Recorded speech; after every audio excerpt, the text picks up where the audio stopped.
Bringing unparalleled insights to the Envision stage, we have the privilege of having with us the distinguished Dr. Anil Kakodkar, an Indian nuclear physicist, former director of the Bhabha Atomic Research Center, Chancellor of the Homi Bhabha National Institute, and the visionary behind pivotal advancements in India's nuclear energy trajectory. We invite him on stage to now deliver a keynote address. Can we have a round of applause, please, for Dr. Anil Kakodkar? Well, good morning. Back again, and now you realize why I didn't talk about nuclear in the inaugural session. I know the focus of in this particular meeting is going to be on micronuclear, but right now I'm going to talk about nuclear and leave micronuclear for the brainstorming tomorrow.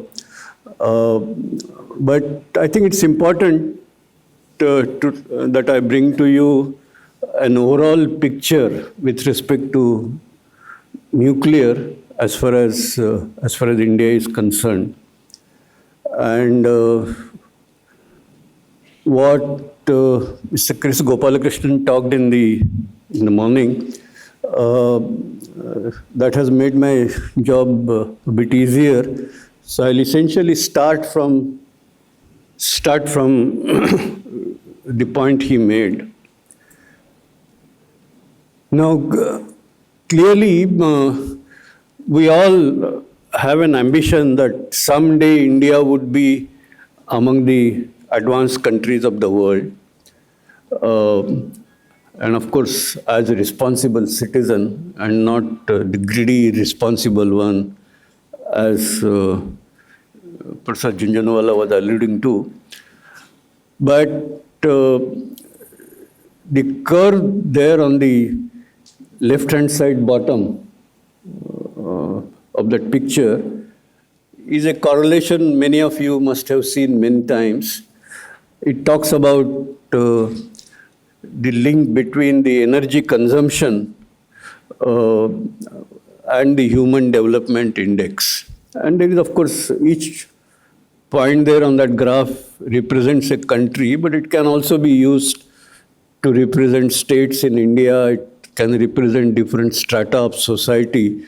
You will get very similar correlation. And clearly, this is not the only parameter. There are many other parameters that decide the quality of life of our people. So there is a huge scatter. But notice that in that correlation, the top lines, I don't think this will work on this. It does, okay. So the asymptotic horizontal line on the top, represented by blue triangles, those are all advanced countries in the world where the quality of life or the Human Development Index is 0.9, 0.95, thereabouts. And clearly, once you have reached that threshold, how much more energy you consume, it doesn't make difference to quality of life. Although it makes difference to your economy. With more energy, you will have more GDP, which of course is obvious. India, unfortunately, is much below. So we have to ascend up the vertical curve on the extreme left side of that figure. And we should have at least an ambition that we will reach per capita consumption somewhere in this region, because that's a minimum necessity for you to be counted or fulfill your aspiration of being being a society where the quality of life of people is comparable with any other country which are in that strata. Now, you want to do that. I had drawn the vertical dotted line there. So that's the threshold. Now take that threshold, multiply by the stabilized population of India. You will get some number, the total energy that you must have in the country. As I was saying in the morning, we do expect a large transition to clean energy, and that would mean much better efficiency. So you say that, well, instead of that line stands at around 2,400 kilogram oil equivalent per capita, total energy consumption. You say that will come down to as much as 1,400 kilogram oil equivalent per capita. But even that, if you multiply by the population, you will end up in a number something like 28,000 terawatt hours per year of energy that India should have. Now, 28,000 terawatt hours energy, and now we are talking about clean energy, so we must access this energy from among the clean energy sources that we have.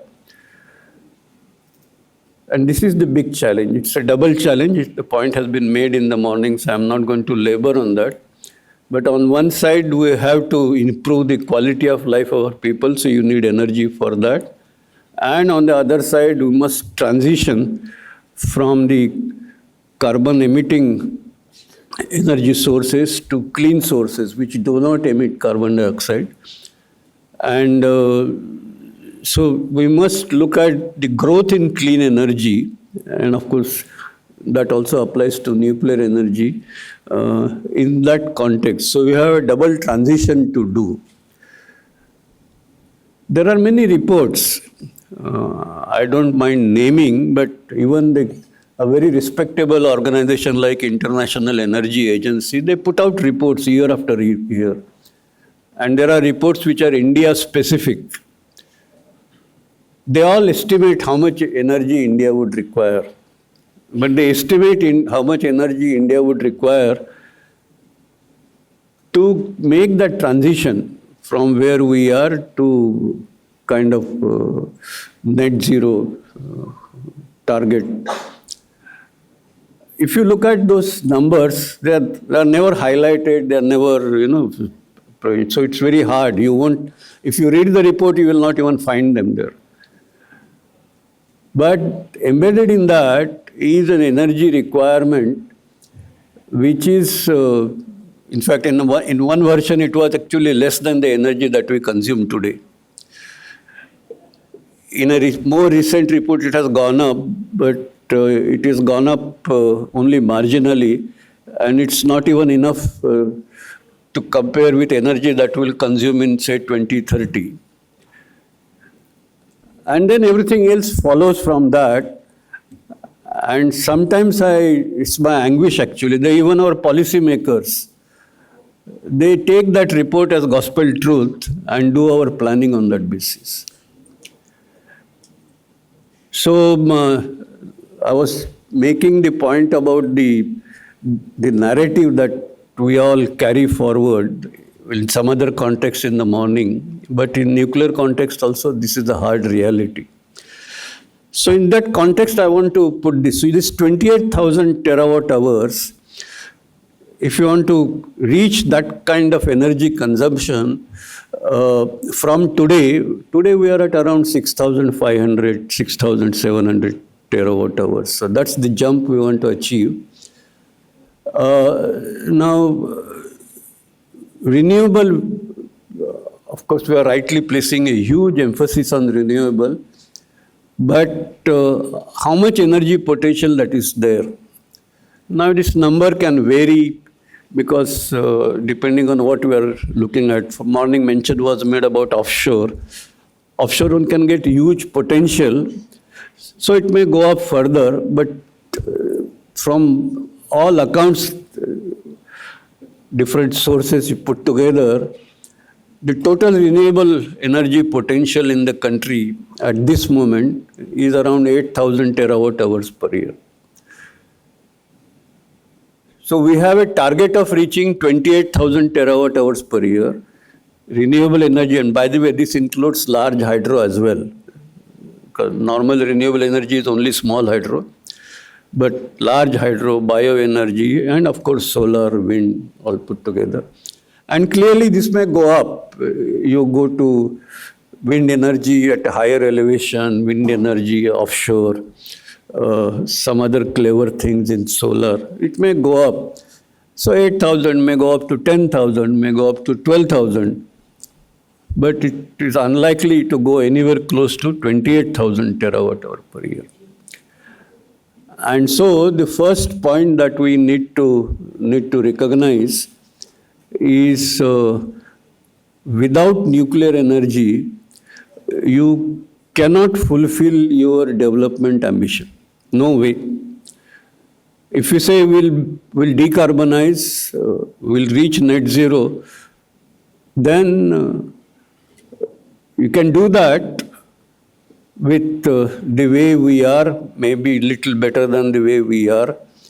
But we can't go to a human development index of 0.995 in India without taking recourse to nuclear. So nuclear is, and this is not true with all countries. Take, say, for example, Brazil. You have a huge landmass. India also has a landmass, but India is a population-dense country. Brazil has a huge landmass. They have a huge hydro potential. So that country, the narrative would be quite different. They can probably meet. So I think we should, that's the importance of a discussion, brainstorming in a format of this kind. Anyway, so nuclear has a big role, and don't get frightened with this number. But the kind of gap that I'm saying you want to bridge that, you may have to touch nuclear capacity in a few thousand gigawatts. So it's much larger than what Chris Gopalakrishnan was talking in there. How it will get realized, I don't know. Don't ask me. But that's a hard reality on ground. So to meet our development aspirations, to provide affordable electricity, and of course climate security, we need that happen. Now this has to be delivered in two forms. Electricity, of course, but electricity, as I was telling in the morning, it's not going to do everything. So a good part of that has to come in the form of hydrogen. Hydrogen, ammonia, some other, but basically a hydrogen carrier where to meet. And there is a large hard-to-abate industry. Now, take case of steel, aluminium, and fertilizer, cement, and things of that kind. Now, climate change, we are talking about 2070 as the net zero target date.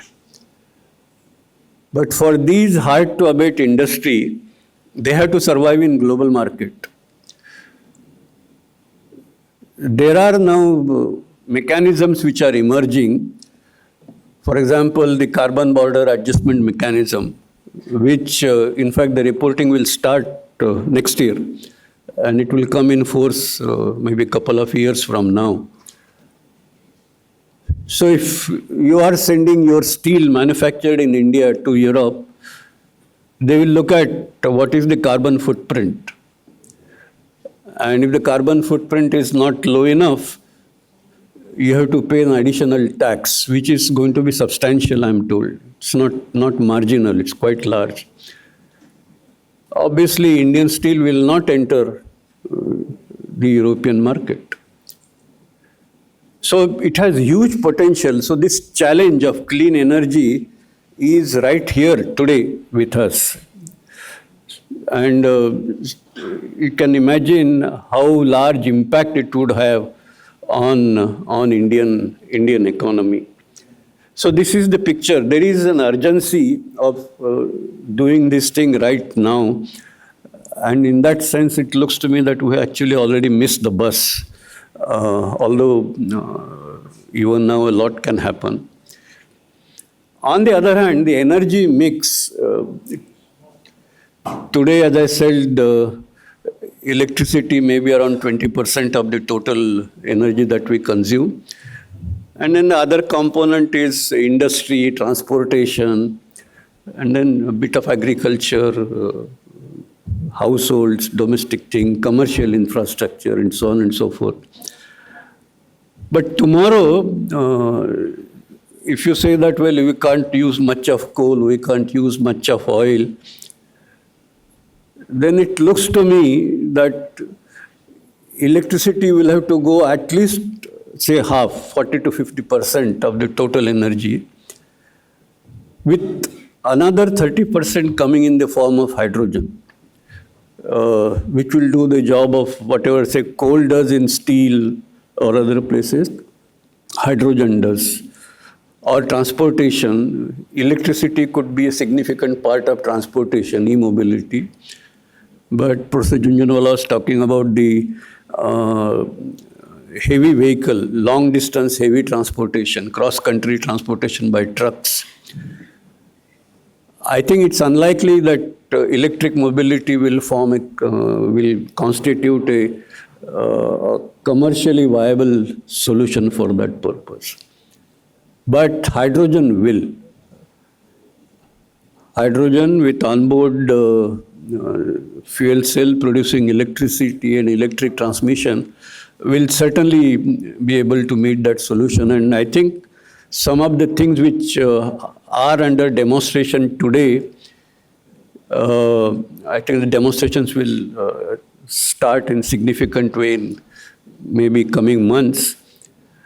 And from whatever numbers I have seen, it's likely that that will compete with diesel heavy vehicles even today, at today's cost.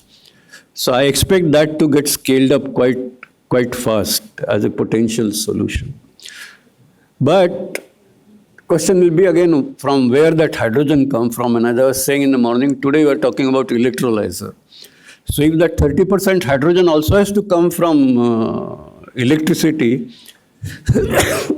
then the total electricity that we need to produce would become 70 to 80% of the total energy consumption. So imagine our electricity system going up 4 to 5-fold from what it is today, just for this transition, and another 5 to 6 folds to provide additional energy for sustaining or improving the quality of life of our people. So you want 20 times, 30 times larger electricity system in the country. I think that itself is a big challenge and a big, of course, every challenge is also an opportunity. So it is in that context that nuclear has to necessarily play a very big role, unavoidable. Now, how do we do that? Now, I am quite conscious, and we are going to talk about it tomorrow, that the micronuclear systems are the focus of this meeting.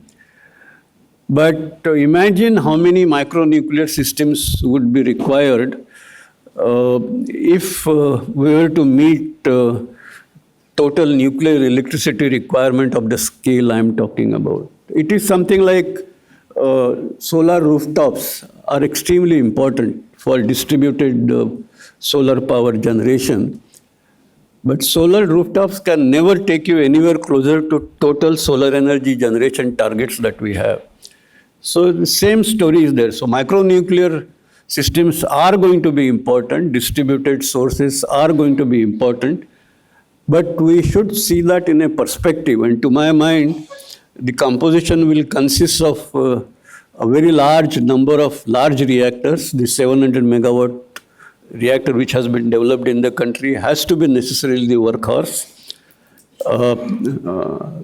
PFBR, I'm told, is now the outlook seems very bright. So we hope tomorrow we'll have standardized fast reactors, which anyway have to grow up in number as a part of our 3-stage strategy. So that, but the point is, these large reactor systems have to come on the scene, and we should have strategy of implementing them. Because just having technology is not enough. We have been having PHWR technology for decades.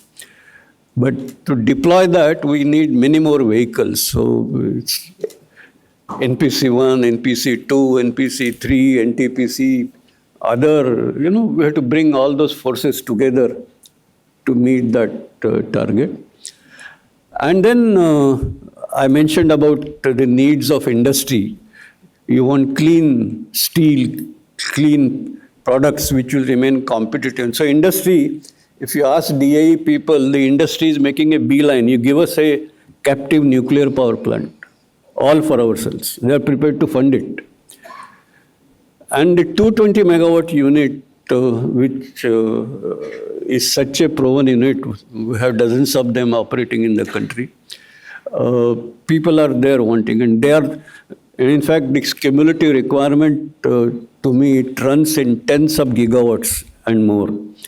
So there is that. So you need an implementation strategy, implementing vehicle for doing all that. So this is more a implementation problem. And you need to have a policy thrust and a business strategy for implementing that. Same thing is applicable in terms of the small and medium reactor. Now, when we do that with PHWRs will use natural uranium. And so the flux is, the burn-up is relatively smaller. So the spent fuel quantity that arises would be very large. Now, when we are talking about hundreds and thousands of gigawatts of nuclear capacity, and say good part coming from PHW, you can imagine the spent fuel that will arise. One neat way of reducing the spent fuel inventory or minimizing the back-end cost, as it were, is to start using thorium. Which is, anyway, it's a part of our objective as a part of three-stage program. So going to thorium through these three stages is a well chalked out route that we have to pursue. But to my mind, it's an opportunity now that we introduce thorium along with high enriched means high assay, low enriched uranium, HALEU fuel as they call it. If you do that, then the burn-up of these reactors will become comparable with light water reactors. Or it will become something like 7 or 8 times higher than what is possible with natural uranium. And you can do that in the same reactor system and reduce the spent fuel or back-end cost by a large factor. Now, since this is a meeting where startups are looking at solution, so there is a startup, not here in India, in United States, and Mr. Mehul Shah is sitting here. Now, that has come up with a design of a fuel. Of course, this requires qualification, and you want to do that quickly. You can't do it in India because we don't have the platform to irradiate this. So he is getting this irradiation done at Idaho National Labs. That's the reactor where you can get this burn up in months. You don't require years. We will require maybe a few tens of years to do that. But all I'm trying to say is the power of collaboration is something where we can find such solutions. And this is one solution which is, of course, it's also an interesting proposition for export of our PHWRs. But that's one thing that we can talk about. I think in nuclear, it looks to me that we are not limited by technology. Earlier, we were limited by materials. Today, we are not even limited by materials, but we are limited with implementing strategies.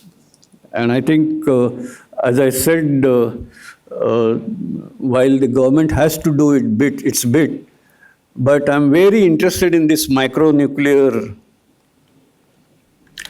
reactor, because this is where I think startups can do a lot of things. And so when Professor Junjunwala asked me that how about doing this, so as I said, a distributed solution has it has a large market. It will make a big contribution, but it will also create a new ecosystem of doing things nuclear. And I highlighted micronuclear because that is the focus of this meeting.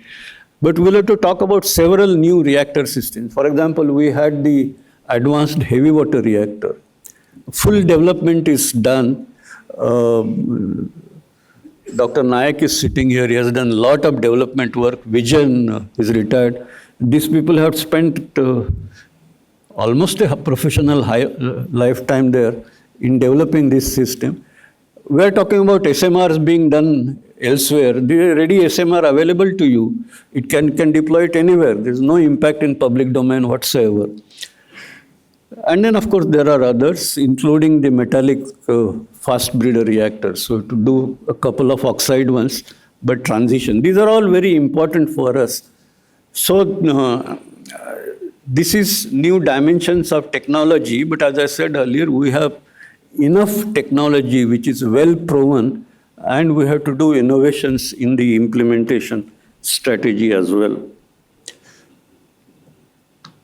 Now, I'm going to talk about this tomorrow, but just for this audience, the micronuclear reactors is just like any other reactors, but one feature of such a reactor has to be that it has to be walk-away safe. I come in the morning, open the door, switch on, just like I switch on the air conditioner or heater. So switch it on, reactor starts, I start making use of the energy. Time to close, I switch off everything, lock up and go home. And micronuclear systems have to be like that. Not exactly power systems, but for research reactors, people have deployed such reactors long time back, several decades ago. You might have heard the reactor by name Slowpoke. It was a university reactor, exactly fulfilling this concept. So, but when you design this thing, you have to look at the physics characteristics, and then what are the kind of materials we should use to get those physics characteristics, and of course the other performance requirements. So one has to very cleverly and creatively carry out these things. I'm not going to talk about this more. We can do that in the brainstorming session. But I think I'm very happy to see this setting of this meeting. You can indeed put your heads together to come up such a solution and kind of evolve a technology which will fulfill this important segment of the energy needs. These are typically called basement reactors. You have a complex, many of the old buildings, you have a boiler in the basement, or you have some other heat source in the basement, and then you have a local, exactly like the distributed system that we talk about at solar. You have a solar energy and you have a microgrid. So same thing, you have a compact reactor and a microgrid. And of course, India has a lot of areas which are quite remote. Take the case of remote Northeast or remote Himalayan locations, or for that matter, Andaman Nicobar Islands. Now they are taking diesel to fuel those systems adds to the cost, which is the largest fraction. Now, if you have such micronuclear system, which has a lifetime, the fueling requirement comes only once in 5 years, once in 8 years, 10 years. You have addressed that issue. So even if this is little more expensive, in those locations, it is actually more competitive. So I think these are such opportunities that we can explore. I think my time is over, right? Okay. So I think I'll stop here and more for subsequent discussion. Thank you very much.